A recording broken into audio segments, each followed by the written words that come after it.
So sometimes we wore funny hats to say this scene we don't like. They don't like this one. We just did this thing. That was when they were going to sue us for. There are moments in television history that feel less like planned productions and more like accidents of fate, collisions between the right people, the right chemistry, and the right moment in time. The story of how Lenny and Squiggy came to exist on Laverne and Shirley is exactly that kind of story. For years, the two women who worked closest to these unforgettable characters, Cindy Williams and Penny Marshall, kept the full picture to themselves. Not out of secrecy, exactly, but perhaps because some things are hard to put into words. How do you explain lightning? How do you describe the feeling of watching two human beings become something larger than themselves, right before your eyes, in someone's living room on an ordinary evening in Los Angeles? Eventually, both women spoke, and what they revealed painted a portrait of creative chaos, genuine friendship, and the kind of comedic instinct that cannot be taught in any classroom, rehearsed in any green room, or manufactured by any studio. The world knew Lenny and Squiggy as the lovable disasters who crashed through the door of the girl's apartment, delivered one perfectly absurd line, and left the studio audience in ruins. What the world did not fully know was everything that happened before the cameras rolled, between the takes, and behind the closed doors of one of television's most beloved productions. This is that story, told through the eyes of the two women who lived it from the very beginning. Penny Marshall was not the kind of person who ran a formal operation. Her home was a gathering place, warm, loud, full of creative people who showed up because being around Penny meant being around energy. She and her then-husband Rob Reiner hosted the kind of evenings that felt casual on the surface, but were actually electric underneath because the guests were always extraordinary. Writers, directors, actors, comedians, people who made things, who thought in punchlines and subtext and timing. On one particular night, two of those guests were David Lander and Michael McKean. Penny already knew them from their work with The Credibility Gap, a satirical comedy group that had developed a passionate following in Los Angeles through the early and mid-1970s. They were sharp, quick, and genuinely funny in the way that only performers with deep instinct can be. But what happened that evening went beyond anything Penny had seen them do before. Somewhere in the middle of a perfectly ordinary conversation, the two men simply became someone else. Not gradually, not with warning, just instantly. One moment they were David and Michael, two guys at a party. The next they were these bizarre, magnetic, completely ridiculous characters with exaggerated mannerisms, strange cadences, and a rhythm between them so tight it felt almost telepathic. Penny later described the moment with the kind of clarity that only truly memorable things leave behind. She said the room just stopped. People who had been mid-conversation turned to look.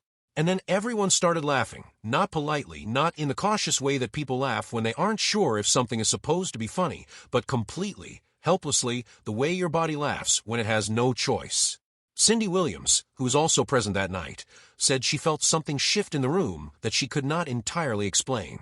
There was a rhythm to what David and Michael were doing, she observed, a back and forth so fluid and instinctive that it felt less like performance and more like breathing. They were not trying to be funny.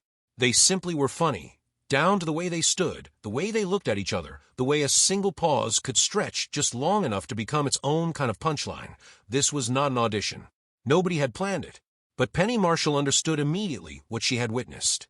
Laverne and Shirley was still a young show, still finding its full identity, and her brother Gary Marshall, the show's creator and producer, had always believed that the best comedies operated on contrast. Penny knew that what she had just seen in her living room was exactly the kind of contrast Laverne and Shirley needed.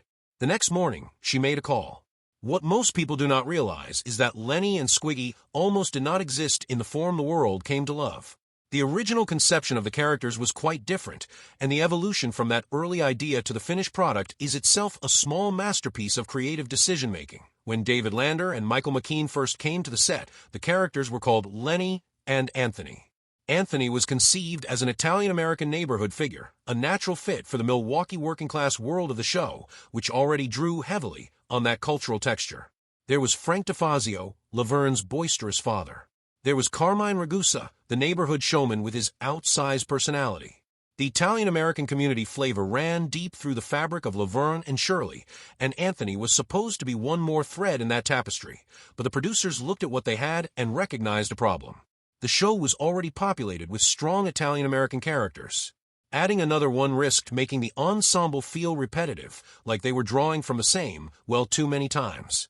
Penny Marshall, practical and instinctive in equal measure, put it plainly, there were simply too many Italians already on the show. A decision was made. Anthony was out.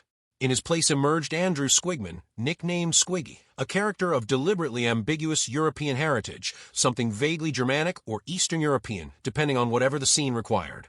What mattered was not the origin story, but the name itself. Squiggy. It popped off the tongue in a way that Anthony simply did not. It was strange, slightly cartoonish, and entirely unforgettable, which made it a perfect fit for the character it belonged to. Cindy Williams later reflected that the name change felt, in retrospect, like the moment everything clicked into place. Before that shift, she said, the characters were still searching for their center of gravity. After it, they had one. The names Lenny and Squiggy worked together as a unit, one grounded, one bizarre, the combination of them perfectly balanced between the familiar and the absurd. And with that balance came creative freedom. Because neither character was now tied to a specific ethnic identity, the writers could take them anywhere. They could pop into any scene, insert themselves into any storyline, and their presence would feel organic rather than forced. They were neighborhood fixtures, the guys who were always around, always slightly too much, always impossibly entertaining. Gary Marshall later spoke about the name change as a defining moment in the show's development. He had a mathematician's eye for comedy structure, a deep belief that every great sitcom was built on contrast and balance, and he recognized immediately that Lenny and Squiggy, with their new names and their newly liberated identities, gave Laverne and Shirley the piece it had been missing. They were the characters who existed one rung below the main characters on the social ladder, and that position gave the whole show a kind of buoyancy. Laverne and Shirley were dreamers, strivers, women reaching for something better. Lenny and Squiggy were lovable disasters, not tragic, not pitiable, but gloriously, cheerfully chaotic in a way that made everyone around them look, by comparison, almost organized. Gary Marshall had a phrase he returned to often when explaining how comedy worked. He called it the ladder, a vertical structure of characters, each positioned at a different social and emotional level, each one defining the others by contrast. In the world of Laverne and Shirley occupied the middle rungs, working-class women with real dreams and real struggles, relatable and sympathetic, but also genuinely funny in their own right. Below them, Lenny and Squiggy held down the bottom with cheerful, unself-conscious commitment. They were not embarrassed by where they stood. They were not trying to climb. They simply existed in their own magnificent chaos, and their presence made everyone else's striving feel both more comic and more human. Penny Marshall understood this architecture intuitively. She had grown up around her brother's approach to storytelling, had absorbed his instincts about rhythm and contrast, and the precise placement of a joke within the larger emotional structure of a scene. She knew that Laverne and Shirley could not carry the full comedic weight of the show alone, not because they were not funny, which they absolutely were, but because comedy requires release valves. Moments where the tension built by story and emotion can be discharged in pure, uncomplicated laughter. Lenny and Squiggy were those moments. They were the pressure valve, the burst of absurdity that came at exactly the right time to keep the audience from getting too heavy, too serious, too far inside the drama. Cindy Williams had her own way of describing this dynamic. She and Penny, she said, were the rhythm section, steady, consistent, the heartbeat of the show. Lenny and Squiggy were the cymbal crash. You needed the rhythm to appreciate the crash. Without the crash, the rhythm could become monotonous. Together, they created something that felt alive, spontaneous, and utterly real. Even when the comedy was completely absurd, what made this architecture work was the discipline everyone brought to executing it. Gary Marshall ran the set with what his cast often described as a kind of benevolent precision. He wanted things fast, tight, perfectly timed. He carried a stopwatch. He knew to the second how long a laugh could breathe before it needed to be cut off or released. And within that structure, David Lander and Michael McKean operated with extraordinary craft. Their appearances were brief, concentrated, and perfectly calibrated. They did not overstay. They came in, detonated their comedy, and left, which made every single entrance feel like an event. The audience anticipated them. The door became a signal. The moment it opened, before a single word was spoken, the studio audience was already leaning forward. Ask anyone who watched Laverne and Shirley regularly to name the single most memorable recurring moment of the show, and a significant number will say the same thing. That entrance. The creak of the door. The pause. And then, hello. In that unmistakable combination of confidence and obliviousness, delivered with the kind of commitment that made it funnier every single time. Penny Marshall, reflecting on this later, said something remarkable.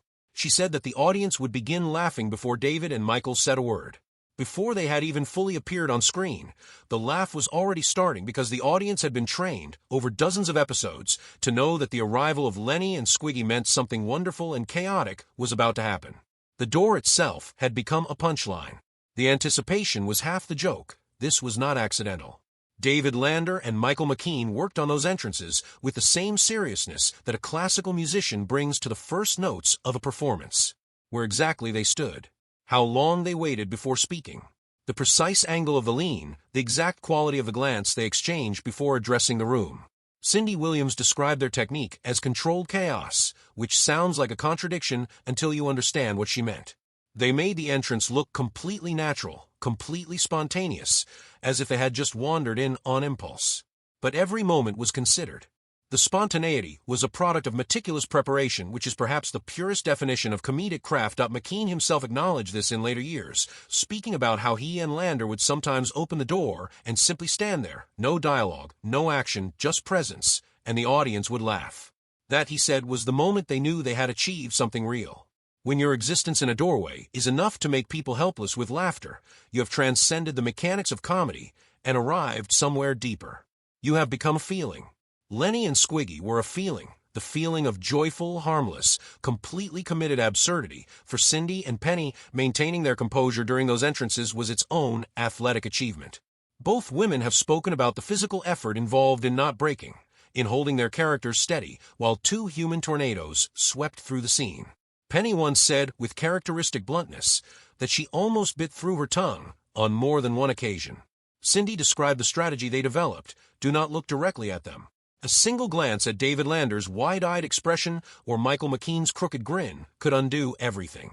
Instead, they learned to react just enough, the perfectly timed exchange of glances between Laverne and Shirley, half disbelief, half exhausted affection, that became its own comedy. The reaction was the punchline. The women did not need to match Lenny and Squiggy's energy. They needed to be its foil.